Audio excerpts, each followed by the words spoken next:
Este mensaje no es nada fácil, porque para mí están siendo unos días muy duros.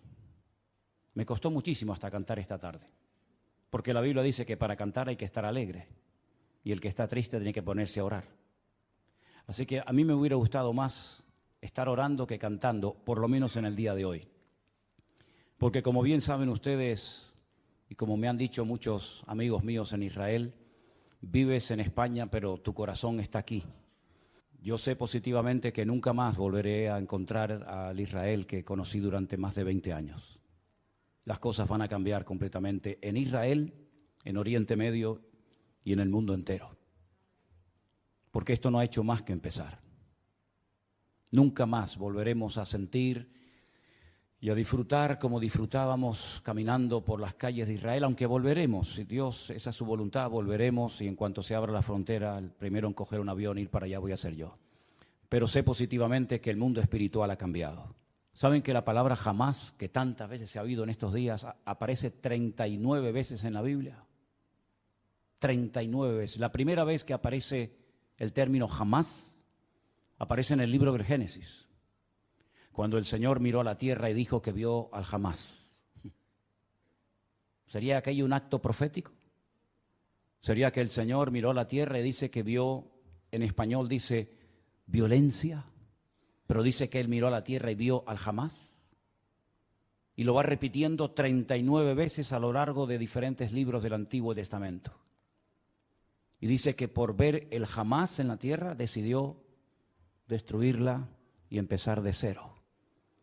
¿Será que tantas cosas que estamos viendo es el cumplimiento de profecías que se están cumpliendo delante de nuestros ojos y algunos cristianos no se han dado cuenta? Yo no suelo perder el tiempo escuchando lo que otros dicen en internet de mí o de nuestro ministerio. Sinceramente no tengo tiempo ni deseo perder mi tiempo en esas cosas cuando me dicen, ay, por ahí hay uno que está diciendo esto, por ahí hay otro. Pero en esta semana he recibido algunos mensajes, ¿no? Y concretamente hay un muchacho que, porque se ha puesto muy de moda utilizar la predicación de un pastor y ponerte al lado, ¿no? ¿Habéis visto esto? Se ha puesto de moda, ¿no? Fíjense, miren lo que dice, ahí viene la palabra, escuchen, atentos hermanos, se ha puesto muy de moda eso, ¿no? Y este muchacho pues cogió una predicación mía, muy honesto el hombre, ¿no? Pidiendo permiso previamente, ¿verdad? Y dice, yo no estoy de acuerdo con lo que este pastor de España dice. Como si a mí me preocuparas cuál es su opinión. Sinceramente no me interesa lo más mínimo cuál es su opinión. Y una de las cosas que dice, a mí me gustaría hacerle muchas preguntas a ese pastor español. Querido, si me estás viendo en esta tarde, cuando quieras, hazme todas las preguntas que quieras. Creo que soy una de las personas más fáciles de localizar del planeta Tierra.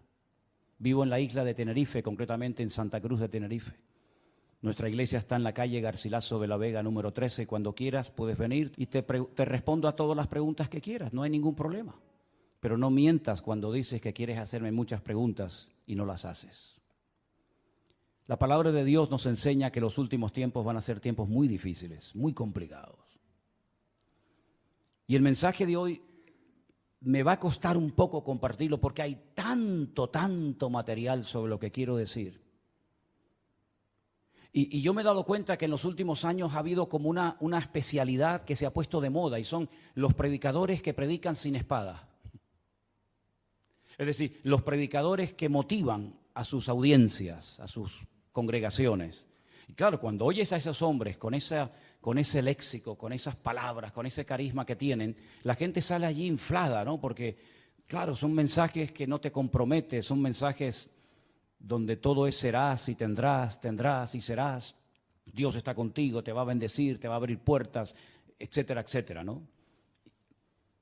Pero ¿cuántos mensajes han oído usted a lo largo de su vida sobre un tema que ahora les voy a preguntar si ustedes creen en eso o no?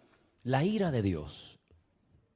Yo solamente escuché un mensaje en toda mi vida y acabo de cumplir 62 años, desde los 16, 17 años estoy sirviendo al Señor de una manera u otra. En toda mi vida escuché a una persona que predicó un día sobre este tema tan controversial de la ira de Dios y casualmente fue en esta iglesia, en este mismo púlpito. ¿Se acuerdan ustedes aquel muchacho peladito cubano? ¿Se acuerdan? Él predicó un día sobre la ira de Dios y fue un mensaje excelente. Y después cuando terminó le dije, no es fácil predicar de esto. No es fácil porque nadie está orando para tener a Dios de espalda a nosotros. A nadie le agrada ver tragedias y muertes y guerra. A nadie le agrada. No estamos orando para que esas cosas sucedan. Generalmente nuestras oraciones son, Señor, cuídanos, protégenos, bendícenos, ayúdanos. Pero sabemos que nuestro Dios es un Dios de amor, un Dios de misericordia, pero también se enfada. Y yo veo a Dios cuando su Hijo unigénito, el Señor Jesucristo, cargó el pecado de todos y cada uno de nosotros. El Señor Jesucristo dijo, ¿por qué me has desamparado? Dios dejando a su Hijo solo en la cruz. Porque en ese momento su Hijo era el pecado personificado de toda la humanidad. Si abandonó a su Hijo temporalmente por la situación del momento, ¿cómo no habrá momentos puntuales en la vida de las naciones y de los seres humanos en los que Dios dice, basta, estoy harto, estoy cansado?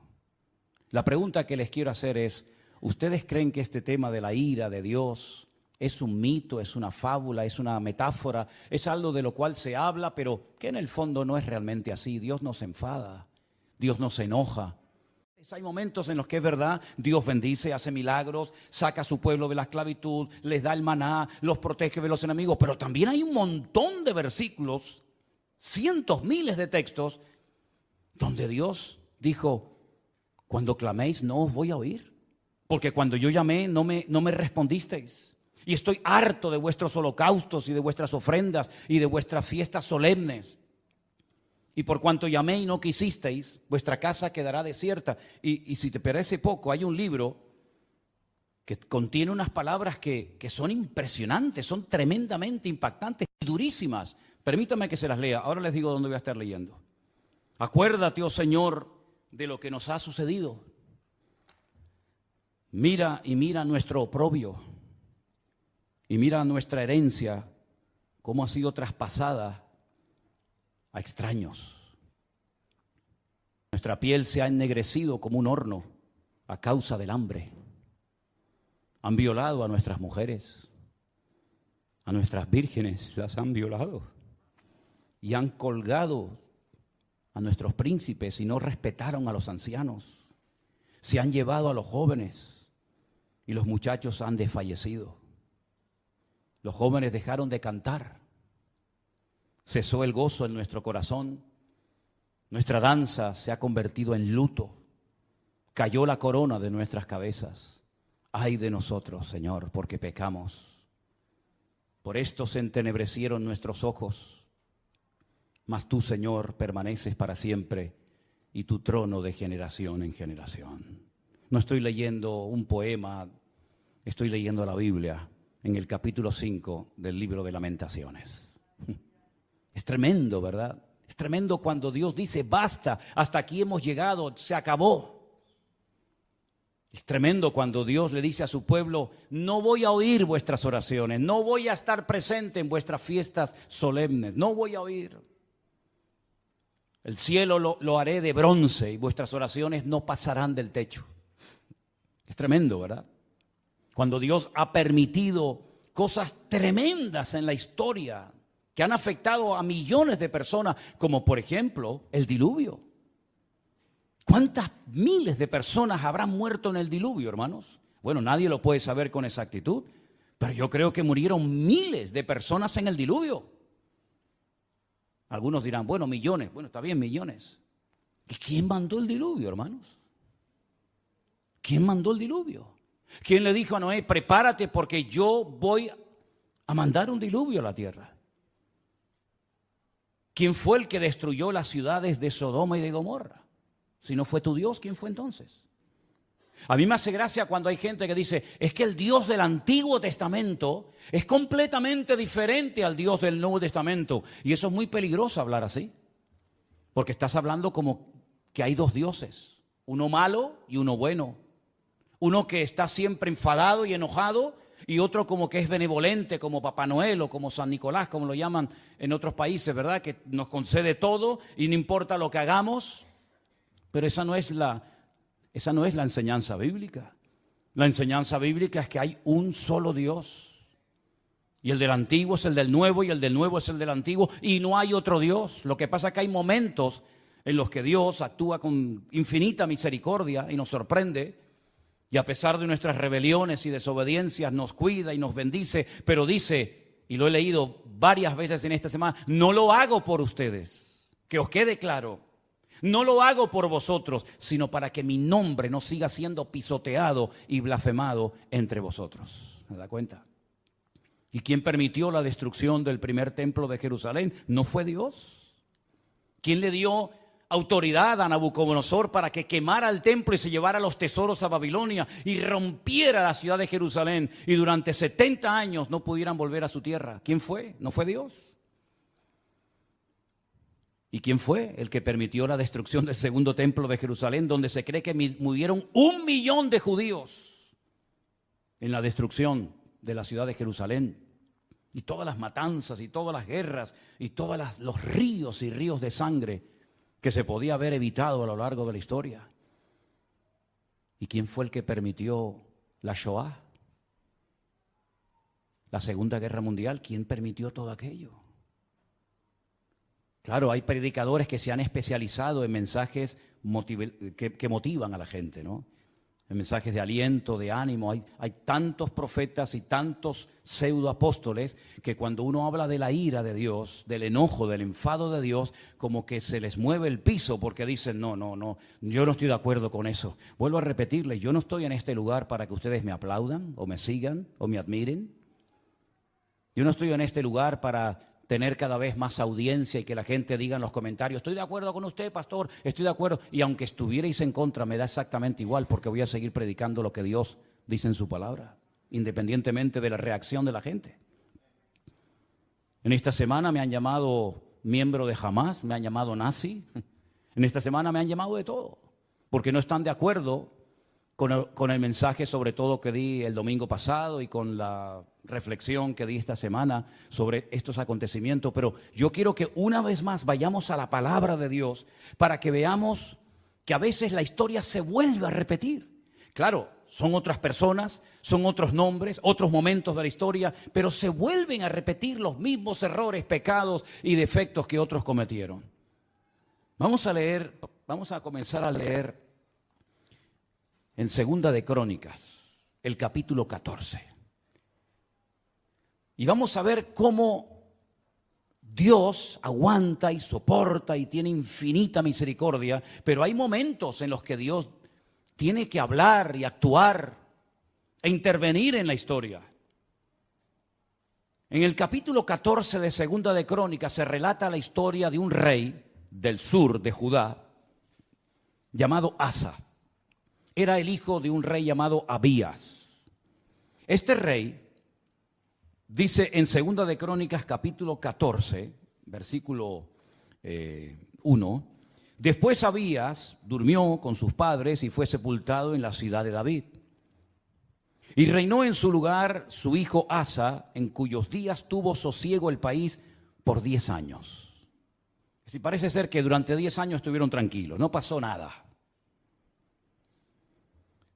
Hizo Asa lo bueno y lo recto ante los ojos del Señor su Dios, porque quitó los altares de culto extraño y los lugares altos, quebró las imágenes y destruyó los símbolos de Acera, y mandó a Judá que buscase al Señor, el Dios de sus padres, y pusiese por obra la ley y sus mandamientos. Quitó asimismo de todas las ciudades de Judá los lugares altos y las imágenes, y estuvo el reino en paz bajo su reinado.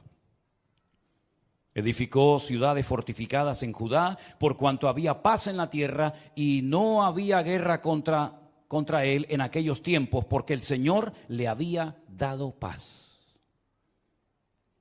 Dijo por tanto a Judá, edifiquemos estas ciudades y cerquémoslas de muros con torres, puertas y barras, ya que la tierra es nuestra, porque hemos buscado al Señor nuestro Dios, le hemos buscado y Él nos ha dado paz por todas partes.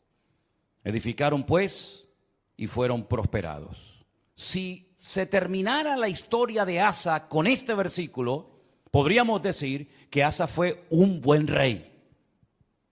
Porque dice la Biblia que hizo lo bueno ante los ojos de Dios. Pero ¿dónde se prueba la fe verdadera de un creyente? ¿En la paz, en la calma, en la quietud, en la prosperidad? No. Ahí todo, mientras todo va bien, todo el mundo funciona y todo el mundo está contento. Dice que él era bueno delante de Dios y comenzó a hacer una serie de reformas y comenzó a fortificar ciudades y comenzó a hacer obras muy interesantes, muy buenas, necesarias también, pero porque había paz, no había guerra en el país. Pero llegó el momento que las cosas cambiaron. Y tuvo también Asa ejército con escudos y lanzas. Tuvo de Judá 300,000. Es curioso, ¿no? El mismo número de reservistas que Israel ha movilizado en estos días, 300,000. Y de Benjamín 280,000, es decir, tenía 580,000 soldados entre su tribu y la tribu de Benjamín, que traían escudo y entensaban arcos, todos hombres diestros. Versículo 9. Salió contra ellos Zera, etíope, con un ejército de 1,000,000 de hombres. 1,000,000 de hombres. Y además tenían 300 carros y vino hasta Maresa. Entonces salió Asa contra él, ordenaron la batalla en el valle de Cefata junto a Maresa, y clamó Asa al Señor su Dios y dijo, escuchen la oración: oh Señor, para ti no hay diferencia alguna en dar ayuda al poderoso o al que no tiene fuerzas. Ayúdanos, Señor Dios nuestro, porque en ti, ¿qué dice?, nos apoyamos, y en tu nombre venimos contra este ejército. Casi igual que las palabras que David pronunció cuando fue a pelear contra el gigante Goliat. Tú vienes contra mí con espada y jabalina, mas yo voy contra ti en el nombre de mi Dios. Ahora Asa casi dice lo mismo. Ayúdanos, porque en tu nombre venimos contra este ejército. Oh Dios, tú eres nuestro Dios. Que no prevalezca el hombre contra nosotros. ¿Qué pasó? Que el Señor, Jehová, deshizo a los etíopes delante de Asa y delante de Judá, y huyeron los etíopes, que eran 1,000,000 de hombres armados hasta los dientes, y además 300 carros de combate. Era humanamente imposible hacer frente y vencer a este poderosísimo enemigo, porque la desproporción era enorme. Tenían 580,000 hombres, pero el enemigo viene contra ti con 1,000,000 de soldados y no vas a poder hacer frente a esta guerra. ¿Qué fue lo que hizo Asa? Orar. Señor, ayúdanos. Nos apoyamos solamente en ti. Dios le respondió sí o no. ¿Vio una contundente victoria? Sí o no. ¿Fue el enemigo derrotado? Sí o no. Bueno, con esta victoria ya Asa tenía que tener más que interiorizada y aprendida la lección de que si oramos y nos apoyamos solamente en Dios, Dios siempre nos va a ayudar. No importa el momento, no importa la dificultad, no importan nuestras limitaciones. Nosotros nos apoyamos en nuestro Dios, que no conoce ningún tipo de limitación, y siempre el Señor saldrá victorioso. ¿Cuántos dicen amén? Perfecto. Al poco tiempo, capítulo 15, vino un tal Azarías, hijo de Obed, un profeta digamos ambulante, no muy conocido, pero dijo cosas muy interesantes. Salió al encuentro de Asa y le dijo: oídme, Asa y todo Judá y Benjamín. El Señor estará con vosotros si vosotros estuviereis con él. Y si le buscareis, será hallado de vosotros, mas si le dejareis, él también os dejará. Esto funciona así. Muchos días ha estado Israel sin verdadero Dios, sin sacerdote que enseñara y sin ley. Pero cuando en su tribulación se convirtieron a Jehová, el Dios de Israel, y le buscaron, Él fue hallado de ellos. ¿Cuántos dicen amén? Es decir, la palabra que el Señor le está dando a través de este profeta al rey Asa es tremenda. Si siguen en esta línea, si siguen apoyándose en el Señor, si siguen confiando en Él y en su palabra, si no se apartan de su ley, de sus mandamientos, el Señor estará con vosotros. Ya os lo ha demostrado clarísimamente. No importa si viene 1,000,000 o 5 o 20, da igual. Tú mismo, rey Asa, has dicho en tu oración que tú ayudas tanto al poderoso como al que no tiene ninguna fuerza. Porque el ejército o la victoria no depende de nosotros, sino depende del Señor, porque no es con espada, no es con ejército, es con mi Santo Espíritu, dijo el Señor. Y él lo vio, el Señor se lo demostró. Este hombre se animó tanto con aquella palabra, con aquella contundente victoria, que siguió haciendo cambios y siguió haciendo reformas tremendas en todo el país. La Biblia dice que llevó al pueblo a un momento, a una reunión muy solemne, versículo 11, o 10 si quieren. Dice que se reunieron en Jerusalén en el mes tercero del año 15º del reinado de Asa, y en aquel mismo día sacrificaron para el Señor del botín que habían traído, escuche esto, 700 bueyes y 7,000 ovejas. Aquello tenía que ser un río de sangre terrible. Sacrificar 700 bueyes y 7,000 ovejas, aquello tuvo que ser algo impresionante. Pero a él no le importaba darle todos estos sacrificios al Señor, porque él estaba contento, él estaba agradecido, porque él había visto la mano de Dios poderosa. Y además dice que prometieron, versículo 12, solemnemente que buscarían a Jehová, el Dios de sus padres, de todo su corazón y con toda su alma. Lo juraron delante de Dios. Se tomaron en serio este juramento. Y cualquiera que no buscase al Señor, el Dios de Israel, que muriera, fuera grande o pequeño, hombre o mujer. Juraron al Señor con gran voz y júbilo, al son de trompetas y bocinas. Y todos los de Judá se alegraron en este juramento, porque de todo corazón lo juraban y toda su voluntad lo buscaban, y fue hallado de ellos, porque el Señor les dio paz por todas partes. ¿Cuántos dicen amén? Va bien la historia, ¿no? Va bien, vamos bien, vamos bien. El hombre está siendo bendecido, el hombre está siendo usado, Dios está dando paz, Dios está respondiendo a su oración, el enemigo está siendo derrotado y humillado. Vamos bien, gloria a Dios, gloria a Dios. Hace una cosa muy interesante. Estaba el hombre tan entusiasmado y tan contento con su Dios que hasta a su propia madre la puso en su sitio. Miren lo que le dice a su madre, o lo que hace con su madre en el verso 16. Aún a Maaca, la madre del rey Asa, cuidado, no era una cualquiera, era su propia madre, la depuso de su dignidad, porque había hecho una imagen de acera, y Asa destruyó la imagen y la desmenuzó y la quemó junto al torrente del Cedrón. A su propia madre le dijo: no voy a permitir, por muy madre que seas de mí, que tengamos entre nosotros una imagen de esta acera. La destruyó, la desmenuzó y le prendió fuego en el torrente de Cedrón, ese torrente, ese barranco que hay entre el monte Moriah del templo y el monte de los Olivos. Le prendió fuego.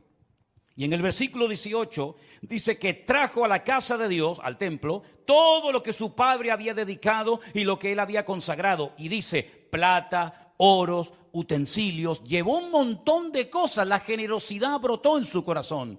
Y dijo: voy a llevar a la casa de Dios, al templo, oro y plata y utensilios de todo tipo. Tremendo. Si terminara, repito, la historia del rey Asa con este capítulo, podríamos marcharnos a casa diciendo: gloria a Dios, por fin nos encontramos un buen rey. Porque lamentablemente no todos fueron buenos, hubieron algunos que fueron terribles. Pero este por lo menos fue bueno. Pero es que la historia continúa. La historia nos lleva al capítulo 16, donde dice que en el año 36 de su reinado, tuvo mucho tiempo como rey, subió Baasa, el rey de Israel, el que estaba en el norte. Ya el país se había dividido. Recuerden esto, hermanos. Estaba Judá al sur con la tribu de Benjamín, y las 10 tribus al norte adoptaron el nombre de Israel. Y entonces el rey de Israel, en este caso se llamaba Baasa, va contra él, fortifica la ciudad de Ramá para no dejar salir ni entrar a ninguno ¿Y qué es lo que hace Asa? Se supone que tenía que hacer exactamente lo mismo que ya había hecho y que le había dado tan buenos resultados, ¿sí o no? Orar, clamar al Señor, apoyarse en el Señor y poner en práctica el juramento que habían hecho. Nos apoyaremos en ti, confiaremos en ti. Lamentablemente no hizo eso, no lo hizo. ¿Qué es lo que hace? Sacó Asa la plata y el oro de los tesoros de la casa de Dios. Es decir, ayer los entregué al Señor, hoy los vuelvo a tomar. Ayer los consagro para uso exclusivo del templo y ahora tomo todo eso que no es mío, son parte de los tesoros de la casa de Dios, y lo que hace es que se los envió a un tal Ben-Hadad, rey de Siria, que estaba en Damasco. ¿Y este qué pinta aquí? ¿Quién es este rey de Siria, este tal Ben-Hadad? ¿Qué pinta este hombre en todo esto? Bueno, le dijo: hay alianza entre tú y yo como la hubo entre tu padre y mi padre. Y aquí yo te he enviado plata y oro para que vengas y deshagas la alianza que tienes con Baasa, el rey de Israel, a fin de que se retire de mí. Consintió Ben-Hadad con el rey Asa y envió los capitanes de su ejército contra las ciudades de Israel y conquistaron Gijón, Dan, Abel-Maín, las ciudades de aprovisionamiento de Neftalí.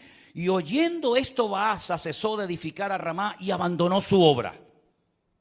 Entonces el rey Asa tomó a todo Judá y se llevaron de Ramá la piedra, la madera con la que Baasa edificaba, y con ella se edificó la ciudad de Jeba y a Mizpa.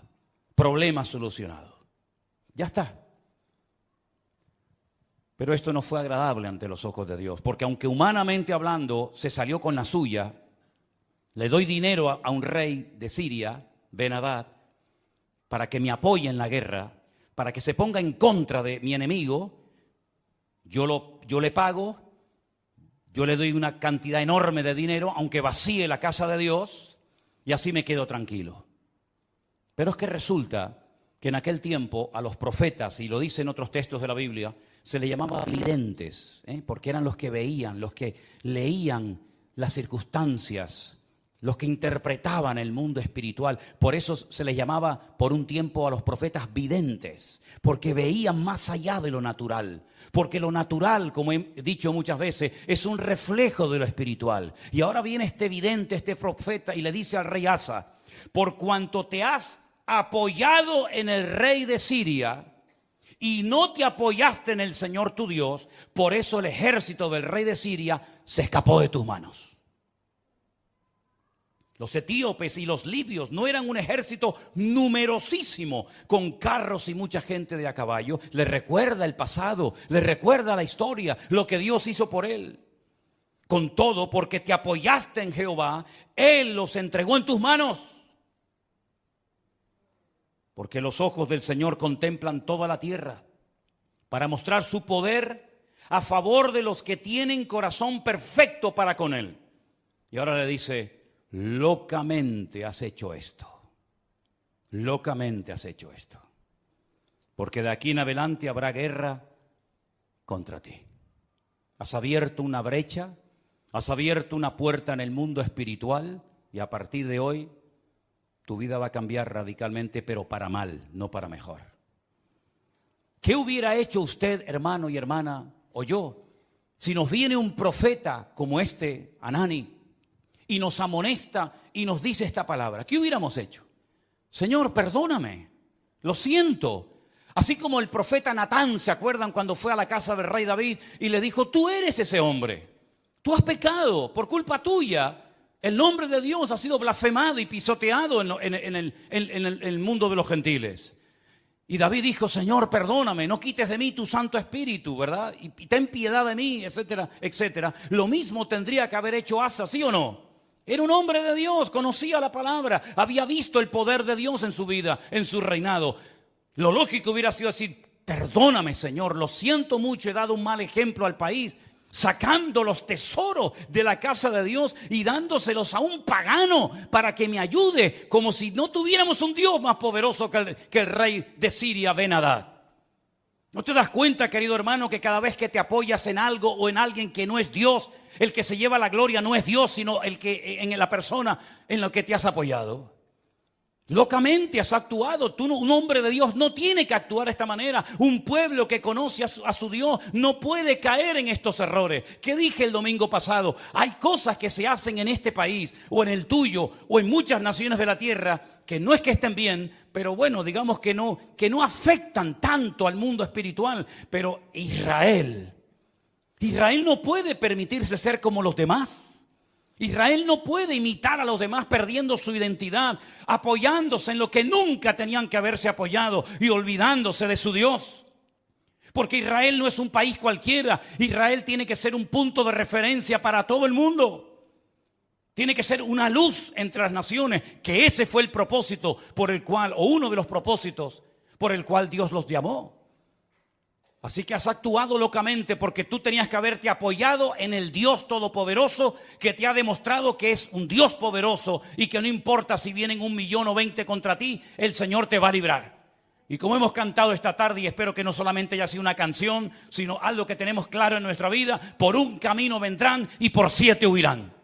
Y él sabía ese versículo que hemos cantado en esta tarde. Pero ¿qué pasó? Versículo 10. Se enojó Asa contra el vidente. Se enfadó contra el profeta. Lo mete en la cárcel porque se encolerizó grandemente a causa de esto. No le hizo gracia la palabra del profeta Hanani. No le gustó. Oprimió Asa en aquel tiempo a algunos del pueblo.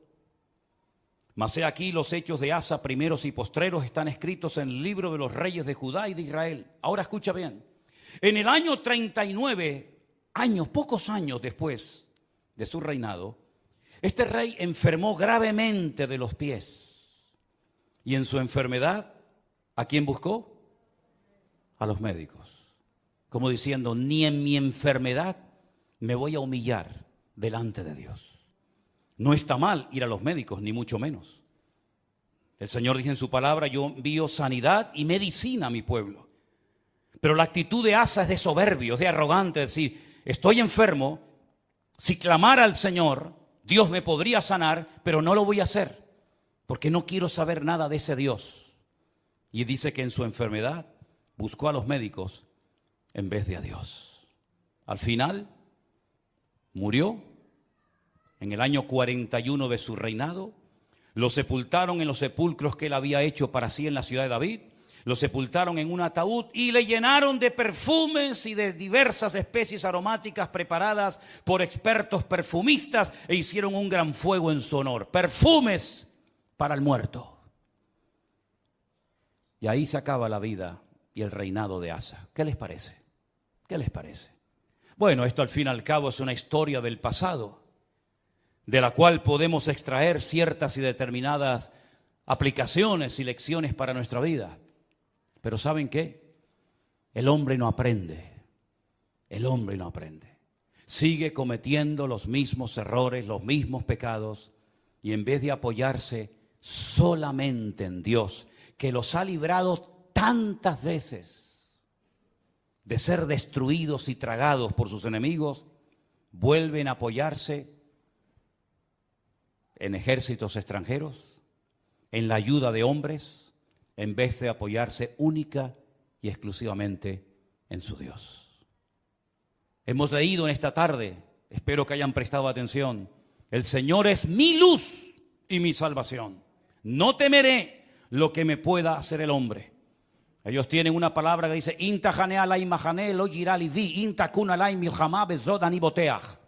aunque un ejército acampe contra mí, no temerá mi corazón. Aunque contra mí se levante en guerra, yo viviré confiado. Eso es lo que dice la palabra. Pero eso no puede ser solamente un texto bíblico. Eso tiene que ser una realidad cada día de nuestra vida.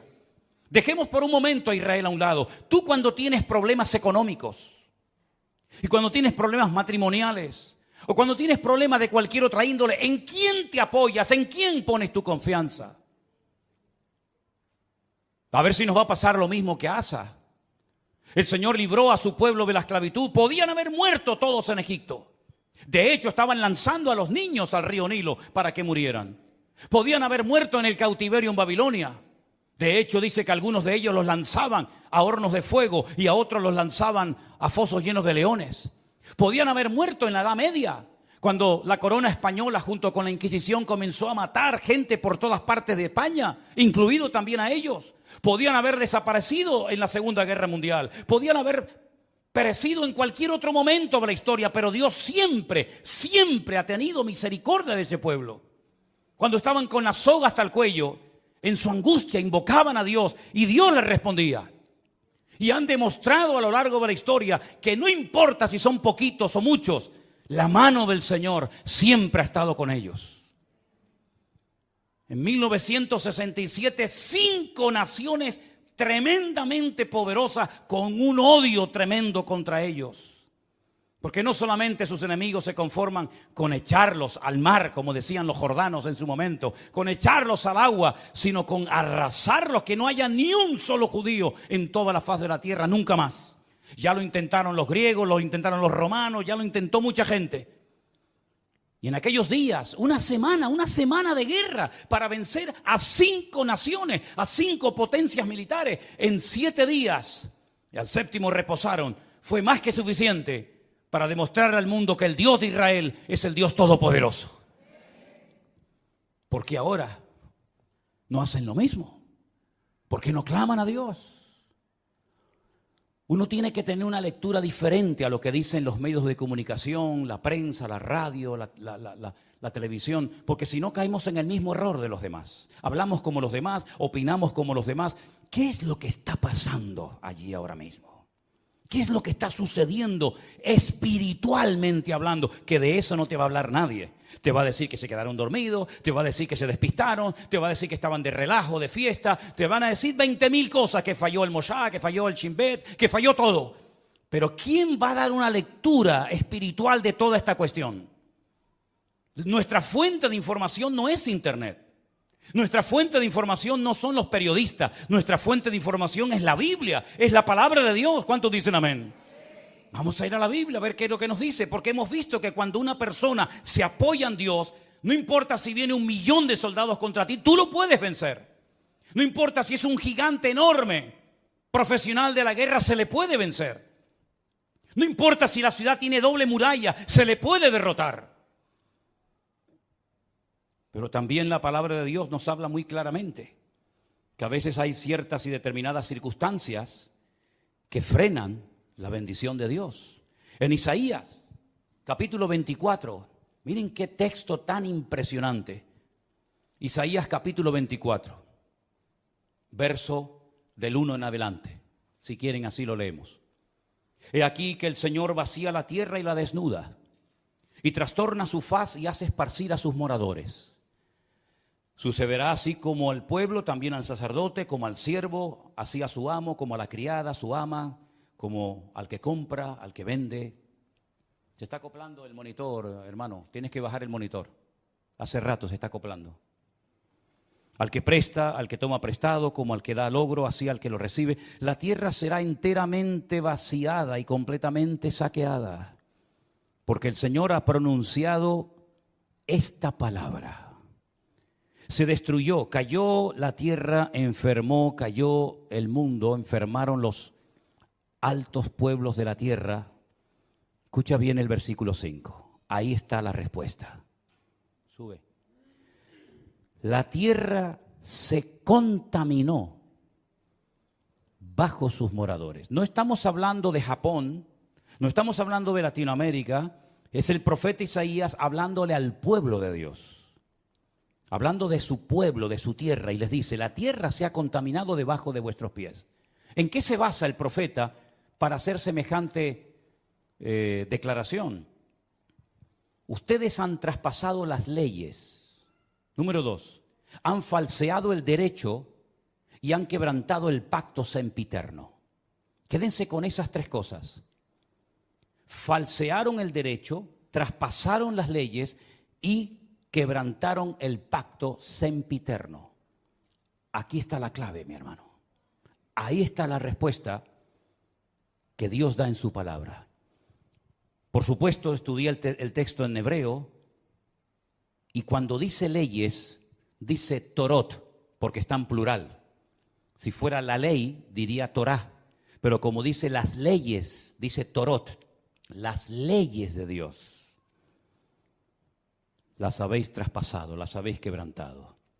Falsearon el derecho, Hok es otra palabra que significa obligaciones morales, normas de convivencia, las habéis quebrantado también. No solamente lo divino, lo religioso, la Torá, los Torot, los mandamientos inspirados por el Espíritu Santo, dados a través de Moisés en el monte Sinaí, los habéis quebrantado. No solamente eso, sino que también habéis modificado las normas, habéis manipulado vuestras obligaciones y habéis permitido ciertas y determinadas cosas que van en contra de la palabra que ustedes saben como pueblo de Dios que no se deben ni se pueden hacer.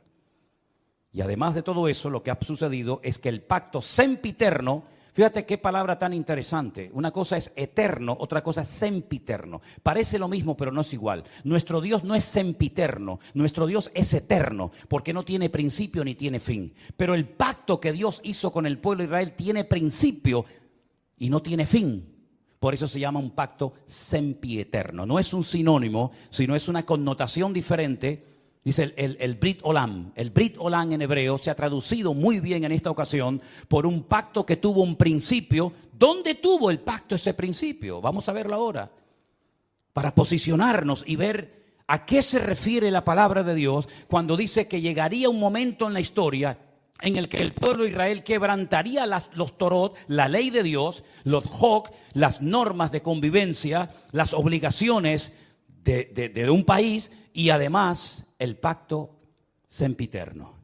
Ese pacto del cual está haciendo referencia a Isaías se menciona en el primer libro de la Biblia, el libro del Génesis. Cuando el Señor le dice a Abraham, tenemos que remontarnos a los tiempos de Abraham, espero que no se estén perdiendo, porque para mí es tremendamente interesante que ustedes entiendan esta porción y este mensaje hoy. El Señor le dice a Abraham, yo estableceré mi pacto entre mí y ti y entre tu descendencia por tus generaciones. Es decir, el pacto no termina con tu muerte. El pacto no termina cuando tu hijo se muera, Isaac, o cuando tu nieto Jacob muera, sino que será un pacto con toda tu descendencia por todas las generaciones y yo seré tu Dios y el de tu descendencia para siempre. Este es mi pacto.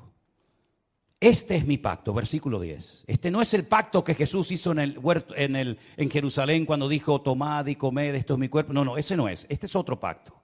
Este es un pacto que está haciendo con Abraham, el padre de la nación hebrea. El pacto que Dios hizo con este varón le dice, guardaréis entre mí y vosotros y tu descendencia después de ti. Será circuncidado todo varón entre vosotros. Es decir, siempre hay una señal de un pacto. ¿Cómo puedo yo demostrar que Dios ha hecho un pacto conmigo? ¿Cómo lo puedo demostrar? Bueno, Dios me dijo ya, Dios te dijo, pero las palabras se las lleva el viento, como dice el refrán. ¿Cómo podía Noé demostrar que Dios había hecho un pacto con él? Cuando veáis el arco en las nubes, esa es la señal del pacto que yo he hecho con ti. Perfecto. ¿Y cómo podía Abraham demostrar, o la descendencia de Abraham, que Dios había hecho un pacto con ellos, que los había escogido de entre todas las naciones? Esta será la señal del pacto. Circuncidaréis la carne de vuestro prepucio y os será por señal entre mí y vosotros. A la edad de 8 días, luego no es un pacto con la nación islámica, con los árabes, porque los árabes se circuncidan a los 13 años. Y los judíos circuncidan a sus hijos a los 8 días. ¿Te das cuenta? El pacto va a ser una señal que vas a llevar toda tu vida en tu carne, en tu cuerpo. Y se la tienes que hacer al bebé a los 8 días. Por vuestras generaciones. El nacido en casa, el comprado por dinero, también los extranjeros que no fueren de tu linaje. Debe ser circuncidado el nacido en tu casa, el comprado por dinero. Estará mi pacto en vuestra carne por pacto perpetuo. El varón incircunciso, el que no hubiere circuncidado la carne de su prepucio, aquella persona será cortada de su pueblo, ha violado mi pacto. Da igual si son religiosos o no, si son creyentes o no, si son practicantes o no. No hay ni un solo varón de Israel que no sea circuncidado, ni uno.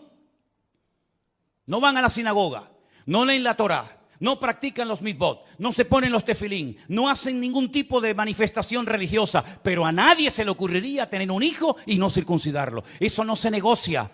Aunque te hayas casado con una chica no judía, jamás por amor a tu mujer no judía vas a decir, bueno, al niño no lo circuncidamos. No, lo han hecho en todas partes, en Egipto. En la Segunda Guerra Mundial lo hacían, a escondidas lo hacían, por la prohibición que los reyes católicos pusieron de que no se podía seguir circuncidando. Es la señal del pacto. Todos los hombres en Israel están circuncidados.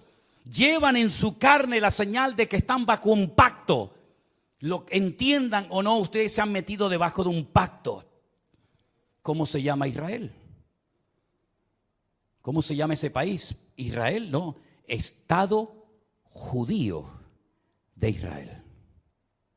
Es decir, estáis bajo un pacto que Dios ha hecho con vosotros. Y lo creáis o no, lo entendáis o no, ustedes llevan en su cuerpo una marca como señal de que estáis bajo ese pacto. Isaías dice en el capítulo 24 que hemos leído en esta tarde, vosotros habéis quebrantado el pacto. Vosotros habéis traspasado las leyes y habéis falseado el derecho. La ley de Dios no se modifica, no se le quita ni se le añade nada. Ya están los 613 mandamientos en lo que se conoce como la ley, la Torá, el Pentateuco, el Humash, ponle el nombre que usted quiera. 613 mandamientos, no se le quita ni se le pone nada. Si quieres saber cuáles son esos mandamientos, tienes ahí Génesis, Éxodo, Levítico, Número y Deuteronomio. Ahí están todos. Eso ya no se puede tocar. Pero las normas, las reglas, tienen que ir en consonancia con la ley de Dios, ¿sí o no? ¿Quién se tiene que adaptar? ¿El hombre a Dios o Dios al hombre? El hombre a Dios, ¿no? Luego, cuando en la Knesset, ¿qué es la Knesset? La Knesset es el parlamento israelí, donde están todos los partidos políticos, los de derecha, los de izquierda, los árabes, todos están allí. En la Knesset se aprueban leyes y esas leyes tienen que ir en consonancia con la palabra de Dios, porque ustedes están bajo un pacto y lo saben porque llevan la señal de ese pacto en vuestra propia carne. ¿Me siguen o no? Ok. Vamos a conocer al presidente del parlamento israelí.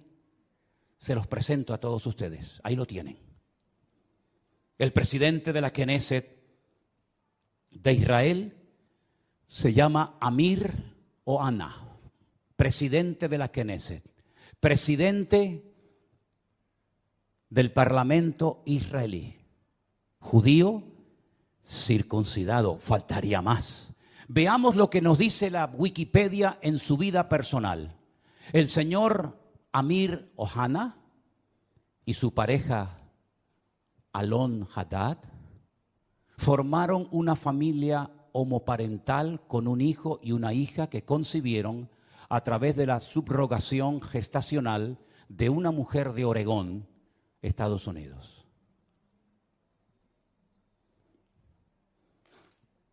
Sin comentarios. Gracias. Presidente del Parlamento israelí. Vosotros habéis traspasado mis leyes, habéis pervertido el derecho y habéis quebrantado mi pacto. Alguien dijo, no es una frase mía, cuando nos distanciamos de Dios y de su palabra, ponemos nuestra vida en peligro. ¿No les parece a ustedes? Pero la palabra de Dios dice, sin santidad nadie verá al Señor.